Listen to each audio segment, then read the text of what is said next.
दोस्तों, अक्षय कुमार की suspense thriller film कठपुतली सितंबर 2 को OTT पर रिलीज होने वाली है। आप में से कई लोग जानते होंगे कि ये फिल्म असल में एक सीरियल किलर की कहानी पर आधारित है। लेकिन क्या आपको इस सीरियल किलर के बारे में सब कुछ पता है? अगर नहीं तो ये वीडियो आपके लिए बनी है, इसे अंत तक जरूर देखें। एनाटोली स्लिवको एक सीरियल किलर और सीरियल रेपिस्ट था। 1964 से लेकर 1985 तक यानी कुल 22 साल तक ये सीरियल किलर रशिया के नेविनोमिस्क शहर में एक्टिव था। इस दौरान स्लिवको ने 43 बच्चों को अपने जाल में फंसाकर उनके साथ दुष्कर्म किया, जिनमें से 7 बच्चों को एक्सपेरिमेंट के नाम पर मौत की नींद सुला दी। सभी 43 बच्चे लड़के थे और सभी का उम्र 13 से 15 साल का बीच में था। तो चलिए जानते हैं इस सीरियल किलर के बारे में।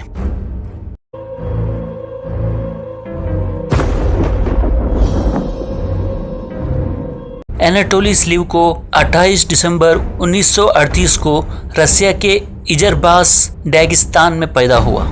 ल्यूडमिला नाम की एक महिला से शादी करके स्लिवको नेविनोमिस्क शहर में शिफ्ट हो जाता है। बाद में उनके 2 बच्चे भी होते हैं, लेकिन स्लिवको अपना शादीशुदा जिंदगी से कभी खुश नहीं था, क्योंकि वो एक होमोसेक्सुअल था और अपना टीनेज से ही ये बात को वो जानता था, मगर कभी भी ये बात उसने किसी से शेयर नहीं किया। बाद में इंटरोगेशन के दौरान स्लिवको ने पुलिस को बताया कि अपना 17 साल के शादीशुदा जिंदगी में उसने सिर्फ 10 बार ही अपना पत्नी से संबंध बनाए और दूसरा बच्चा पैदा होने के बाद तो बिल्कुल भी नहीं।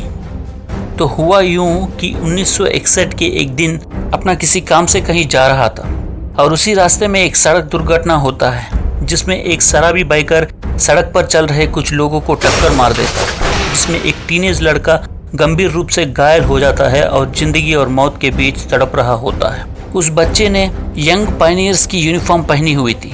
यंग पायनियर्स एक तरह की स्काउट्स ग्रुप था, जैसे हमारे देश में NCC होता है, ठीक वैसे ही। उस हादसे में बाइक से निकली पेट्रोल और आग की गंध और मरता हुआ उस बच्चे को देखकर अचानक स्लिवको को कामोत्तेजना होने लगता है। उन हालात में अगर कोई नॉर्मल इंसान होता तो उस मंजर को देखकर जरूर बहुत दुखी हो जाता, मगर स्लिवको उस कामोत्तेजना की अनुभूति कर रहा था जो उसकी लाइफ पार्टनर से उसे कभी नहीं मिला।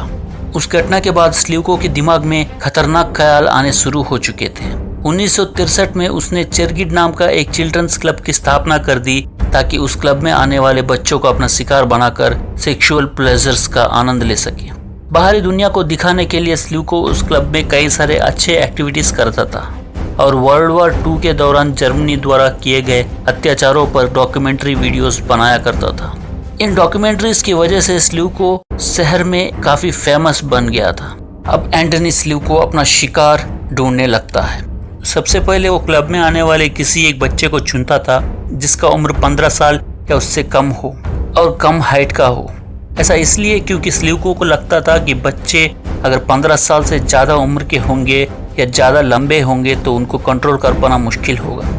लड़के को चुन लेने के बाद स्लिवको 1-1.5 साल तक उस लड़के से अच्छा फ्रेंडशिप निभाता था और जब उसको लगता था कि बच्चा पूरी तरह उस पर विश्वास करने लगा है, तब स्लिवको अपना एक हैंगिंग एक्सपेरिमेंट के बारे में उस बच्चों को बताता था।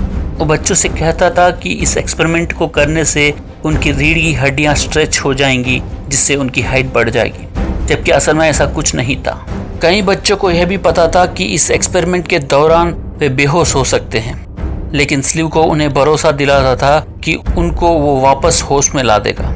बच्चों को डर तो लगता था, मगर स्लिवको के साथ उनका अच्छा दोस्ती होने के वजह से वो मान जाते थे। ये पूरा एक्सपेरिमेंट कुछ साल पहले हुई उस सड़क हादसे का रिक्रिएशन था, जिसमें एक मरते हुए बच्चे को देखकर स्लिवको को कामोत्तेजना हुई थी। जून 2, 1964 स्लिवको का पहला शिकार बना घर से भागा हुआ 15 साल का एक बच्चा, जिसका नाम था निकोलाई डोब्रिसेव। स्लिवको उस निकोलाई को ठीक वैसे ही कपड़े पहनाता है जो सड़क हादसे में मारे गए उस बच्चे ने पहने थे। उसके बाद निकोलाई की जूतों को पॉलिश भी करता है। उसके बाद पास के एक जंगल में ले जाकर उस बच्चे के गले में एक फंदा लगाकर पेड़ से लटका देता है। स्लिवको के मुताबिक बच्चों के ऊपर किए गए सारे एक्सपेरिमेंट्स कंट्रोल्ड वे में किए गए थे, जिससे बच्चों की मौत नहीं होगी बल्कि वे सिर्फ बेहोश हो जाएंगे। पेड़ से लटकाए जाने के कुछ ही देर बाद निकोलाई बेहोश हो जाता है। स्लिवको निकोलाई को पेड़ से उतारकर उसके कपड़े खोल देता है, फिर उसके साथ दुष्कर्म करता है।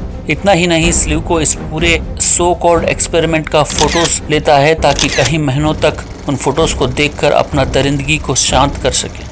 बच्चे के साथ हैवानियत करने के बाद स्लिवको उसे वापस होश में लाने की कोशिश करता है, मगर निकोलाई मर चुका था। पुलिस के द्वारा पकड़े जाने की डर से स्लिवको उस बच्चे के शरीर को पहले टुकड़ों में काटता है, फिर पेट्रोल डालकर जलाता है, उसके बाद दफना देता है। लिए गए सारे फोटोज को भी नष्ट कर देता है, लेकिन बाद में उसने जितने भी हत्याएं की उनके फोटोज को उसने नहीं नष्ट किया। स्लिवको द्वारा किए गए इस हत्या का किसी को भनक नहीं लगती। उसके बाद आने वाले कई सालों के दौरान स्लिवको ने एक के बाद एक 42 बच्चों के साथ दुष्कर्म किया। गौर करने वाली बात यह है कि स्लिवको की इन दुष्कर्मों के दौरान बच्चे होश में नहीं थे, और जब उनको होश आता था तो पता ही नहीं रहता था कि उनके साथ क्या हुआ। वरना स्लिवको का पोल खुलने में देर नहीं लगती और वो सलाखों के पीछे होता।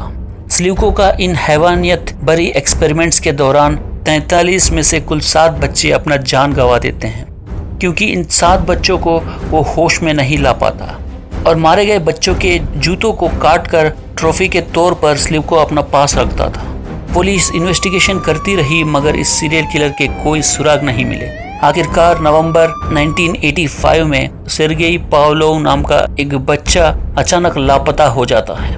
तमारा लैंगुएवा नाम का एक ऑफिसर इस केस का जांच कर रही थी, और एक दिन जांच के दौरान उनको एक अहम जानकारी मिलता है। जानकारी के मुताबिक पावलोव लापता होने से पहले अपना पड़ोस वालों से बोलता है कि वो चेरगिट क्लब के लीडर स्लिवको से मिलने जा रहा है। उसके बाद ऑफिसर तमारा चेरगिट क्लब का जांच करने पहुंचती है, मगर उनको वहां कुछ इलीगल या ऑड नजर नहीं आता। लेकिन जब वो बच्चों से पूछताछ करना शुरू करती है तो ऑफिसर तमारो को स्लिवको के एक्सपेरिमेंट्स के बारे में पता चलता है। कुछ बच्चों ने यह भी कहा कि एक्सपेरिमेंट्स के बाद उनको टेम्पररी एमनेशिया भी हुआ है। इतना जानकारी स्लिवको को अरेस्ट करने के लिए काफी था। एनाटोली स्लिवको को पुलिस उसके घर से गिरफ्तार कर लेती है। स्लिवको से मिली जानकारी से पुलिस मारे गए 7 बच्चों में से 6 की लाशों को बरामद कर लेती है। सितंबर 16, 1989 पुलिस इस खतरनाक सीरियल किलर एनाटोली स्लिवको को सर में गोली मारकर मौत की घाट उतार देती है और उसकी दहशत का अंत कर देती है। तो दोस्तों, ये थी हमारी आज की कहानी, जिसके आधार पर अक्षय कुमार की फिल्म कठपुतली बनी है। चैनल पर नए हो तो सब्सक्राइब करके बेल आइकॉन को दबा दे ताकि ऐसे ही इंटरेस्टिंग वीडियोस के नोटिफिकेशन आपको मिलती रहे। धन्यवाद।